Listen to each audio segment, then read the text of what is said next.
I'm going to start my presentation. I'm going to introduce about Kyoto's interesting architectures. Kyoto is a popular city not only for Japanese people, but also for foreigners as a place where ancient Japanese culture gathers. Kyoto is rather famous for temples and shrines, but this time I would like to introduce 5 interesting buildings in modern Kyoto. The first place I would like to introduce is a building of a Beijing restaurant called the Toka Saikan, which is located next to the Shijo Ohashi Bridge. This striking little building was built in the Taisho period, and it is an impressive presence in the town.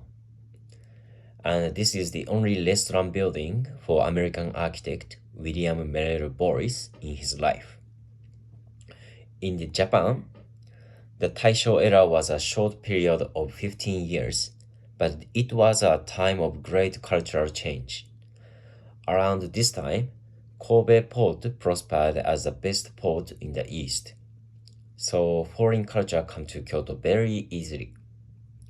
Toka Saikan is a rare building where you can see the state of Western culture that came into the Japanese Taisho modern culture. It's not a restaurant that sells uniquely Japanese Chinese food like ramen or gyoza, but I think it's good place to enjoy feeling the atmosphere of a Taisho era's Japanese building and its delicious Beijing food. Secondly, I'd like to introduce the Nintendo building. Many people know this company for its games, and the headquarters building of Nintendo is located in Kyoto. In 1889, during the Meiji period, the company began as a Hanafuda manufacturer. This photo is the company building at that time. Now, this building is used as a hotel called Marufukuro, and it was designed and supervised by a very famous Japanese architect, Tadao Ando. When you enter the hotel, the design of the building at Meiji era is left in various places, and there is a classical atmosphere. There are a total of 4 buildings on its premises, and they are named Spade, Diamond, Heart, and Clover. These names are from starting to manufacture playing cards for the first time in Japan.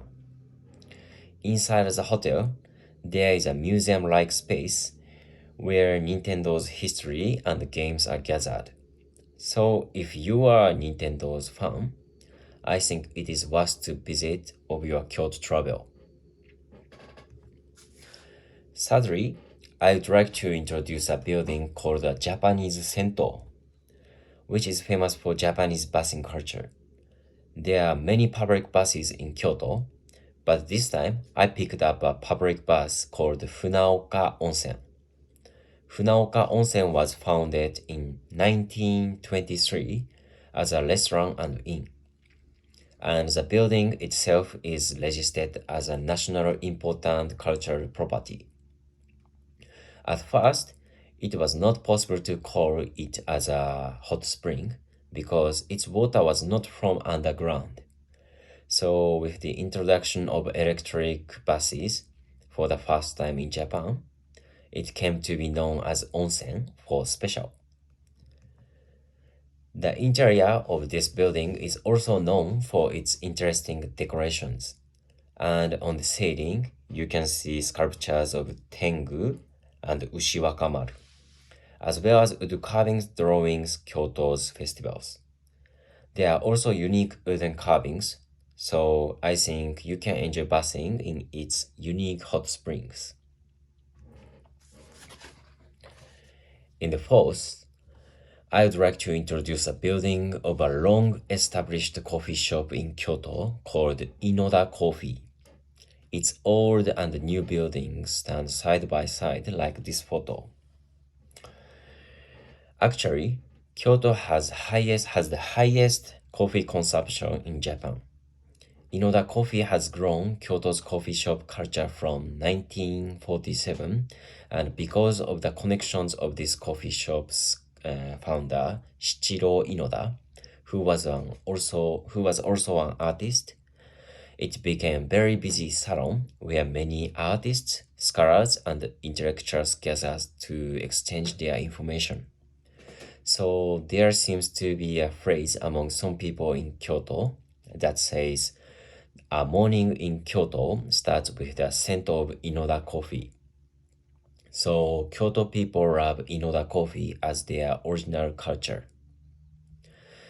From the outside, this building looks like a Kyoto's traditional house called machiya, but when you enter the building, you will find a retro-style space, a spacious atrium, paintings drawn by the founder, comfortable outside table seats, and it's quite a Japanese Western style modern garden.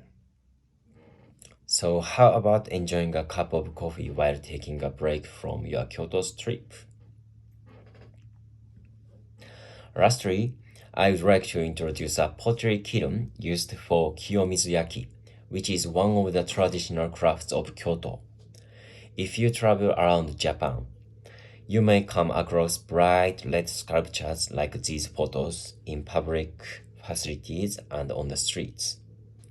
This sculpture is the work of a metal sculptor named Kiyomizu Kyubei, whose alias is Kiyomizu Rokubei.